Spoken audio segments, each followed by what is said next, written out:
Okay, hello student. Good morning to all of you. Now today we are studying about class 9th chapter class 9 maths chapter number 6 line and angles की exercise 6.1 का intro देख रहे हैं। और जो आज का हमारा टॉपिक है एडजेसेंट एंगल।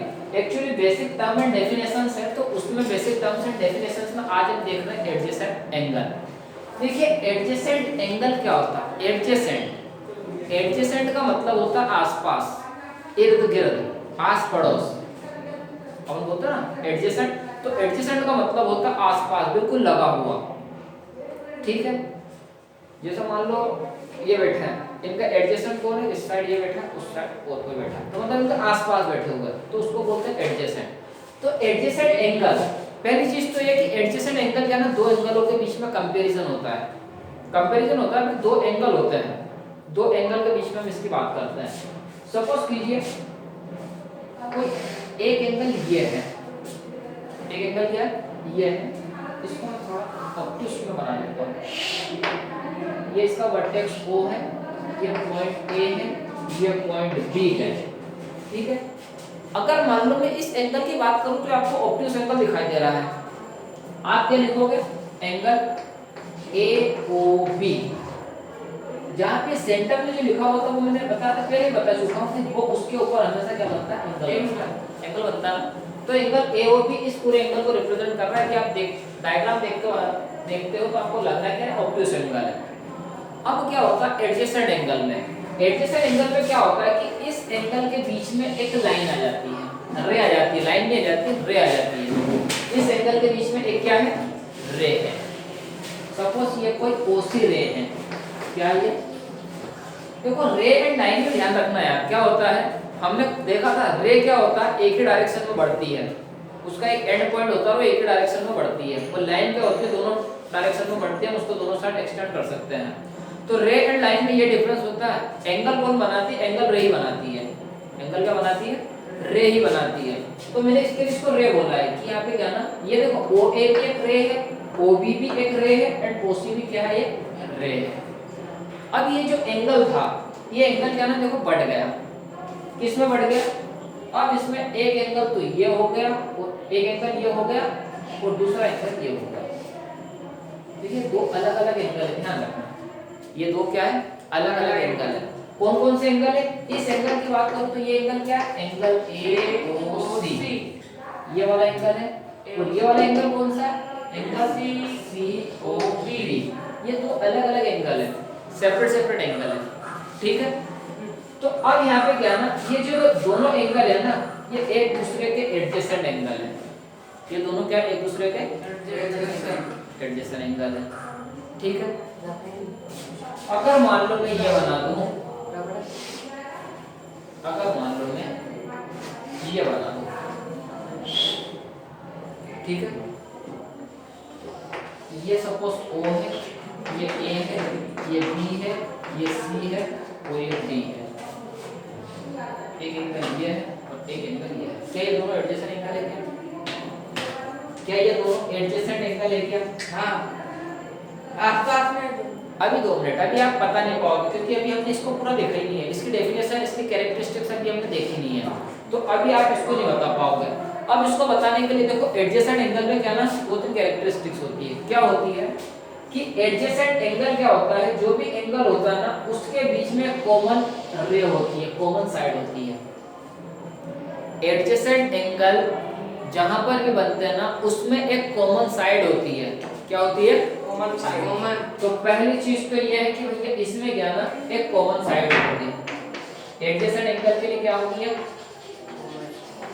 कॉमन साइड होती है। तो देखो ये दोनों एंगल है, इन दोनों एंगल की कॉमन साइड क्या आ रही है, एक एंगल तो ये बना रहा है, एक एंगल ये दो लाइन बना रही है, दो रे बना रही है। तो इन दोनों में क्या ये कॉमन साइड आई नहीं आई, आ गई ना। OC क्या है, इसमें कॉमन साइड है। तो जब भी दो एडजेसेंट एंगल होंगे तो उसमें कॉमन साइड तो होगी ही होगी। पहली चीज हो गई।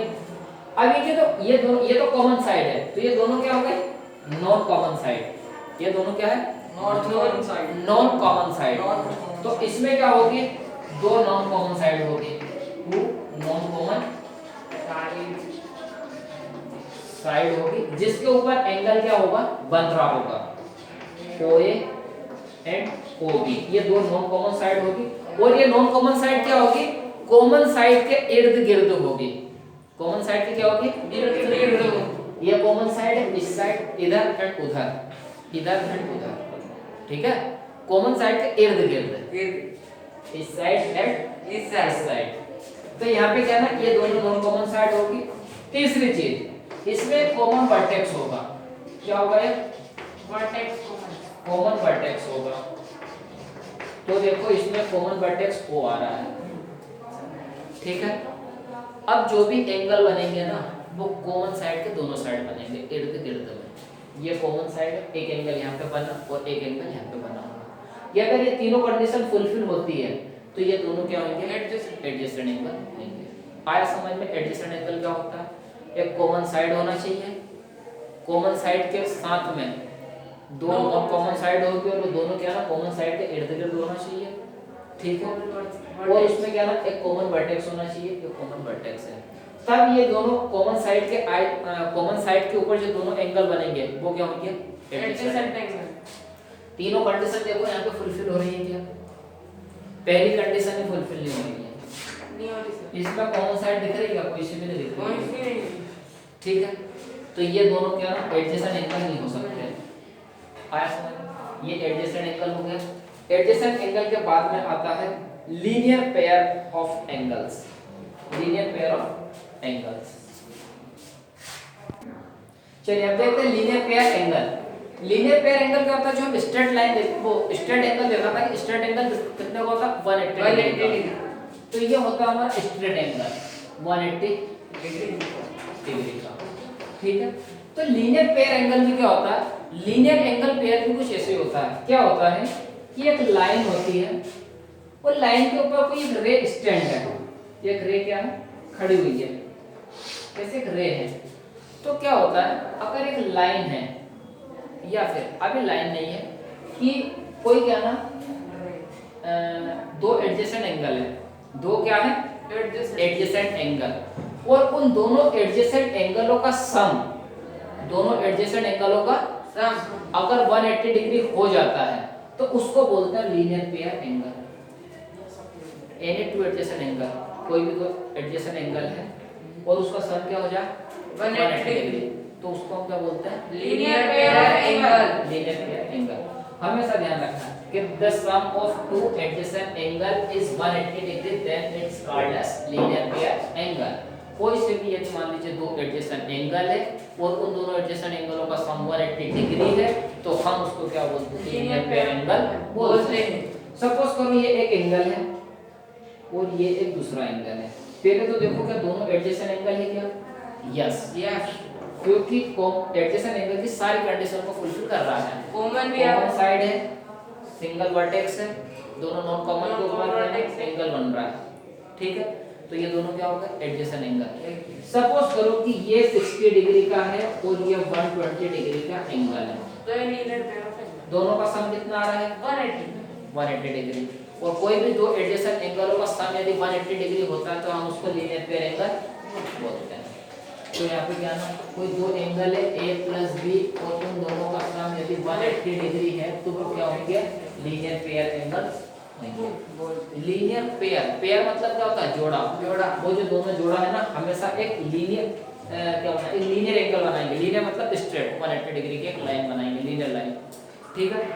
तो यहाँ पे ये हमारा लीनियर पेयर एंगल हो गया। बट लीनियर पेयर एंगल की जो मेन कंडीशन है वो क्या है, दोनों एंगलों का सम 180 डिग्री तो होना चाहिए, वो तो ठीक है। बाकी उसमें कंडीशन ये होनी चाहिए कि दोनों एंगल एडजेसेंट एंगल होने चाहिए। दोनों एंगल क्या होने चाहिए, एडजेसेंट एंगल। अगर मान लो मैं एक एंगल ये बना दूं, ठीक है, और मैं एक एंगल ये बना दूं, ये एंगल सपोज करो 60 डिग्री का, ये एंगल सपोज करो 120 डिग्री का, इन दोनों का एक सम कितना है 180। तो क्या लीनियर पेयर एंगल हुए क्या, नहीं हुए, नहीं हुए, एडजेसेंट एंगल ही, क्योंकि ये इसकी कंडीशन ये होती है कि कोई एंगल है वो एडजेसेंट एंगल होने चाहिए, तभी वो क्या ना लीनियर पेयर एंगल होंगे। तो ये हो गया आपका लीनियर पेयर एंगल। अब इसके बाद में आता है vertical opposite angle. Vertically opposite angle आपने 8th क्लास में भी पढ़े होंगे, मालूम है क्या वर्टिकली अपोजिट एंगल क्या होता है? तो अब आता है हमारा vertically opposite angle.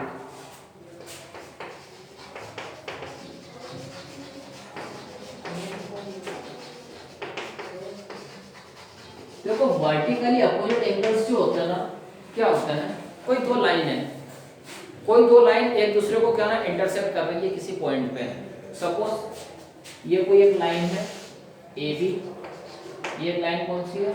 A B है, और एक दूसरी लाइन है सी डी, ये एक दूसरी लाइन है सी डी। ये ओ पे इंटरसेक्ट कर रही है। ये जो दोनों है ना एक दूसरे को काट रही है, एक दूसरे को ये लाइन क्या ना काट रही है। ओ पे A B line C D line को पॉइंट ओ पे काट रही है, DC line A B line को ओ पे काट रही ओ है। पे काट। तो ये जो काटते इसको मैंने बताया था, इस पॉइंट को क्या बोलते हैं? Intersection, point of intersection. Intersect करने का मतलब ये होता है पॉइंट ऑफ इंटरसेक्शन, ठीक है। तो ये पॉइंट ऑफ इंटरसेक्शन है O। अब दोनों लाइन एक दूसरे को काट रही है, अब काट रही है तो इनके बीच में देखो एंगल्स बन रहे हैं। कितने एंगल बन रहे हैं? चार एंगल बन रहे हैं। एक एंगल ये बन रहा है, एक एंगल ये बन रहा है, एक एंगल ये बन रहा है, एक एंगल ये बन रहा है। 1 2 3 4, ये चार एंगल बन रहे हैं, ठीक है। अब जो चार एंगल बन रहा है तो इसमें क्या है ना, देखो इसके क्या है ना, ये एंगल 1 है, एंगल 1 के जस्ट अपोजिट एंगल कौन सा आ रहा है? 3। इसके जस्ट अपोजिट एंगल ये आ रहा है ना 3। एंगल 2 है, एंगल 2 का जस्ट अपोजिट 4। तो ये क्या ना, ये आपस में अपोजिट एंगल होते हैं। ये क्या होता है? वर्टिकली अपोजिट एंगल, ठीक है। तो इनको बोलते हैं अपोजिट एंगल। ये जो एंगल 1 है वो एंगल 3 के इक्वल है, एंगल 2 है, एंगल 4 के इक्वल तो है अभी कैसे हम उसके बारे में नहीं पढ़ रहे, ओनली वर्टिकली अपोजिट एंगल देख रहे हैं। तो 1 2 का अपोजिट 4 है, 1 का अपोजिट 3 है। यहीं पे एक थ्योरम भी आने वाली है, वो यहीं पे मैं बता ही दे रहा हूँ। अगर मान लीजिए दो लाइन क्या ना कोई भी दो लाइन आपस में किसी पॉइंट पे इंटरसेक्ट करती है, तो जो उसके वर्टिकल अपोजिट एंगल होते हैं ना वो हमेशा इक्वल होते हैं। वो हमेशा क्या होते हैं? इक्वल। इसका मतलब ये हुआ कि एंगल 1 एंगल 3 के इक्वल होगा, ये दोनों इक्वल होंगे। और उसी प्रकार एंगल 2 और एंगल 4 भी आपस में क्या होंगे? इक्वल होंगे। इसका प्रूफ चाहो तो मैं यहीं पे बता दूं। जैसे देखो ये एक लाइन है, ये एक लाइन है, ये ए बी लाइन हो गई, ये सी डी लाइन हो गई, ये पॉइंट ऑफ इंटरसेक्शन O हो गया। यदि मान लीजिए ये एंगल 120 डिग्री है, ये एंगल कितना है? और ये एंगल है सपोज 60 डिग्री। 60 डिग्री। तो इसका वर्टिकल अपोजिट एंगल कौन सा होगा? ये वाला होगा। तो ये भी कितना होगा? 60 का होगा। 60 डिग्री होगा। और इसका वर्टिकल 120 डिग्री होगा ही होगा। अब देखो कैसे होगा, इसका प्रूफ देखें। अगर प्रूफ देखें तो थोड़ी देर के लिए समझो। अगर मैं थोड़ी देर के लिए यहाँ से इसको हटा दूँ 120 को, मैं लाइन ए बी की बात करूँ, ये ए बी लाइन है, ए बी लाइन के ऊपर देखो एक रे स्टैंड है, खड़ी हुई एक रे है। हाँ। और हमने यदि मान लो ये वाला एंगल और ये वाले एंगल की मैं बात करूँ तो ये दोनों एडजेसेंट एंगल है ना, एडजेसेंट एंगल है। और ये दोनों एडजेसेंट एंगल है। यदि ये आपको एक स्ट्रेट लाइन दिख रही है तो इसके यहाँ पे एंगल कितने का बनेगा? 180 डिग्री 180 का बनेगा। लीनियर पेयर है। तो ये जब 60 डिग्री का है तो ये वाला एंगल 120 का होगा, 120 का होगा, ठीक है। चलिए हो गया। मैं इसको यहाँ से हटा दे रहा हूँ। ये लाइन को देखिए, सीडी लाइन को। हाँ। सीडी लाइन के ऊपर एक लाइन खड़ी है OA, ये लीनियर पेयर एंगल बना रही है। ये 120 डिग्री का कितने का होगा? 60 डिग्री। ठीक है। एक काम करो, इसको हटाओ, ये वाली लाइन लो, ठीक है। इसको मैं हटा दूं, ये एक लाइन है CD, इसके ऊपर ये OB लाइन स्टैंड है, लीनियर पेयर एंगल बना रही है, एडजेसेंट एंगल है। ये 60 का कितने का होगा? 120 का। क्या सारे प्रूफ हो गए? वर्टिकल अपोजिट एंगल होते कि नहीं होता है? इसी के लिए जो वर्टिकल अपोजिट एंगल होता है ना इक्वल होते हैं। आया समझ? थोड़ा सा प्रूफ था मैंने आपको दिखा दिया। तो हमेशा ध्यान रखना है कि वर्टिकली अपोजिट एंगल हमेशा इक्वल होते हैं। जब भी कभी दो लाइन एक दूसरे को इंटरसेक्ट करती है तो उसके वर्टिकली अपोजिट एंगल क्या होते हैं? इक्वल होते हैं। चलो तो वर्टिकली अपोजिट एंगल देख लिए हैं। उसके बाद में आता है intersecting line and non intersecting line. Intersecting line और नॉन इंटरसेक्टिंग लाइन क्या होती है बताएं हम?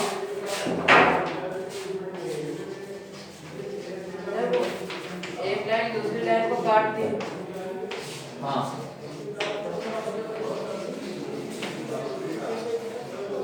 इंटरसेक्टिंग तो हो जाना। Intersecting and non intersecting lines. ठीक है ध्यान, इंटरसेक्टिंग लाइन क्या होती है? इंटरसेक्ट मतलब अभी देखो हमने काटना, कोई भी लाइन जो ना एक दूसरे को यदि काटती है तो वो क्या होती है? Intersecting line. जैसे एक लाइन ये है दूसरी लाइन ये है, दोनों एक दूसरे को क्या ना ओ पॉइंट पर काटते हैं, तो ये इंटरसेक्टिंग लाइन है। ये दोनों क्या है? Intersecting line. इंटरसेक्टिंग लाइन है। नॉन इंटरसेक्टिंग क्या होगी? जो एक दूसरे को ना काटे। ना काट। ऐसी कौन सी लाइन होती है जो एक दूसरे को नहीं काटेगी? पैरेलल। पैरेलल। मेन चीज ये ध्यान रखना, मेन जो है ना इसमें ये टॉपिक के पीछे कुछ भी नहीं है, मेन चीज यही है कि जो नॉन इंटरसेक्टिंग लाइन होती है ना वो हमेशा क्या होगी? Parallel line. तो नॉन इंटरसेक्टिंग लाइन क्या होगी? पैरेलल।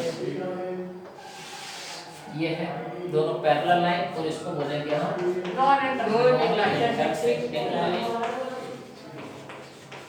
ठीक है, ये हमेशा होगी नॉन इंटरसेक्टिंग लाइन। और ये है इंटरसेक्टिंग लाइन। लाइन एक पैरेलल लाइन ही ऐसी रहेगी जो कभी इंटरसेक्ट नहीं होती। जो कभी भी इंटरसेक्ट नहीं कर सकती दोनों लाइन एक दूसरे को। एक पैरेलल लाइन ऐसी होगी जो कभी भी इंटरसेक्ट दोनों लाइन को नहीं कर। पैरेलल की कंडीशन मैंने बताया था जब पढ़ रहे थे हम टिप उसको कोऑर्डिनेट ज्योमेट्री कि पैरेलल लाइन को होती है कि उनके बीच का जो है ना किसी भी पॉइंट पे जो परपेंडिकुलर डिस्टेंस होता है वो हमेशा क्या ना इक्वल होता है। ठीक है, तो ये parallel line and non parallel line, intersecting line and non intersecting line थी। अब इसके आगे आता है pairs of angles, linear pair angle. अब इसमें जो लीनियर पेयर एंगल अभी हमने पढ़ा था ना, बस वही लीनियर पेयर एंगल होता है। एक लाइन है, लाइन के ऊपर यदि एक रे स्टैंड है और इन दोनों लाइन के बीच, इन दोनों लाइन के जो एंगल है, इन दोनों लाइन के एंगल है, उनके एडजेसेंट एंगलों का सम क्या होता है? 180 डिग्री होता है। तो ये लीनियर पेयर एंगल होते हैं। ठीक है, ये लीनियर पेयर एंगल वही है। अब इसमें आता है एग्जाम 6.1। देखिए एग्जाम्स क्या होते हैं? एग्जाम्स मतलब होता है प्रूफ ऑफ स्टेटमेंट, मतलब पहले से प्रूफ किए हुए स्टेटमेंट होते हैं। क्या होता है? पहले से प्रूफ किए हुए स्टेटमेंट होते हैं जिसको हम बोलते हैं एग्जाम्स। एग्जाम मतलब पहले से प्रूफ किए हुए स्टेटमेंट रहते हैं, अब उसको प्रूफ करने की आवश्यकता नहीं है। जैसे मैंने आपको बोला 3 + 2 कितना होता है? होता है तो होता है। अब मैं बोलूं प्रूफ करके बताओ, कैसे बताओ? वो डंडी खींच के बताना आपको। सही बता रहे हो, प्रूफ करके वैसे बताना आपको।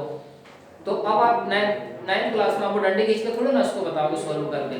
तो ये क्या है? Proof statement. हमें मालूम 3 + 2 5 होता है तो होता ही है। यहाँ भी होगा, कहीं पे भी चले जाओ 3 + 2 5 भी होगा। अगर प्रूफ करने की बोला तो क्या देगा? 1 2 पहले, फिर ये डंडे नहीं बोलेंगे इसको। हमने पढ़ा था नंबर सिस्टम में, ये यूनिट होता है, यूनिट नंबर होता ना 1, उसका अलग परिवार होता है। तो हम बोलेंगे कि 2 यूनिट नंबर लेंगे, उसके बाद में फिर 3 यूनिट नंबर लेंगे और इन सबको काउंट करेंगे तो 5 आएगा। ये इसका प्रूफ है। तो ये क्या ना एग्जाम्स भी क्या होते हैं कि जो हमारे मैथमेटिशियन थे ना उन्होंने ऐसे क्या ना एग्जाम्स दे गए, एग्जाम्स एंड पोस्टुलेट्स होते हैं। तो ये क्या ना प्रूवल स्टेटमेंट होते हैं, मतलब पहले से प्रूव किए हुए होते हैं, उसको प्रूव करने की जरूरत नहीं होती है। ठीक है, तो उनको बोलते हैं एग्जाम। तो देखिए 6.1 आपका एक एग्जाम्स है। क्या है? इफ ए रे स्टैंड ऑन ए लाइन। एक चीज को 5 बार बता रहा हूं, 5 बार बता रहा हूं इस चीज को। क्या बोल रहा? इफ ए रे, कोई एक रे है, स्टैंड्स ऑन ए लाइन, ये लाइन है, ये लाइन के ऊपर एक रे खड़ी हुई है। ठीक है, then the sum of 2 adjacent angle. जब क्या होगा? इस रे के जो दोनों एडजेसेंट एंगलों का जो सम है, adjacent angle so form is 180 degree. इन दोनों एडजेसेंट एंगल का जो सम होगा ना, सपोज ये ए है, ये एंगल ए है और ये एंगल बी है, तो angle A plus angle B का सम हमेशा क्या होगा? 180 डिग्री होगा ही होगा। ये एग्जाम्स है। कि अगर मान लो कोई एक लाइन है, अब ध्यान रखना लाइन हमेशा एक स्ट्रेट लाइन ही होगी, लाइन ऐसी नहीं हो सकती, ये लाइन नहीं होगी। लाइन का मतलब स्ट्रेट लाइन, ये कोई लाइन नहीं है।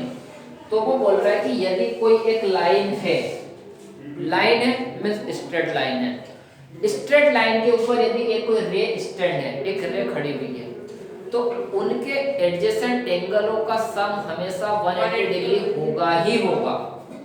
तो ये एग्जाम बोल दिया उन्होंने, अब इसको प्रूव करने की आवश्यकता नहीं है, उन्होंने बोल दिया होगा मतलब होगा। एक लाइन है, लाइन के ऊपर एक रे स्टैंड है, तो उनके एडजेसेंट एंगलों का सम हमेशा क्या होगा 180। ध्यान रखिएगा कि मैं ज्योमेट्री में आप जो भी पढ़ते हो ना,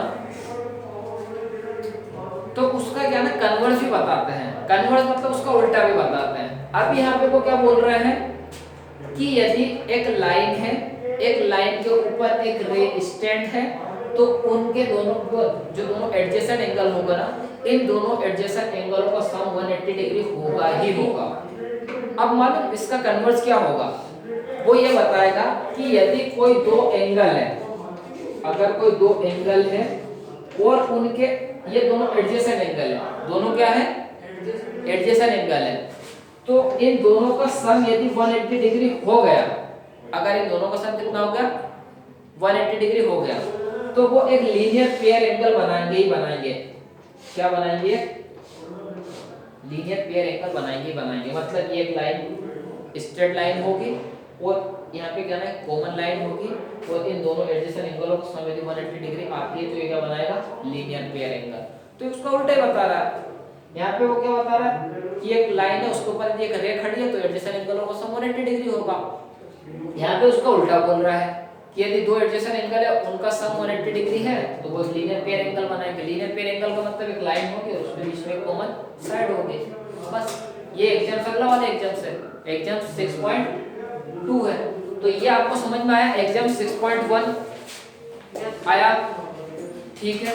तो ये क्या ना प्रूवल स्टेटमेंट है, इनको प्रूव करने की जरूरत नहीं है। देखो अब एग्जाम 6.2 जो मैंने अभी बताया ना वही चीज है। If the sum of two adjacent angle is 180 degree, अगर मान लीजिए एंगल ए और एंगल बी दोनों एडजेसेंट एंगल है और उनका सम 180 डिग्री है, तब क्या है, then the non common arm of the angle form a line।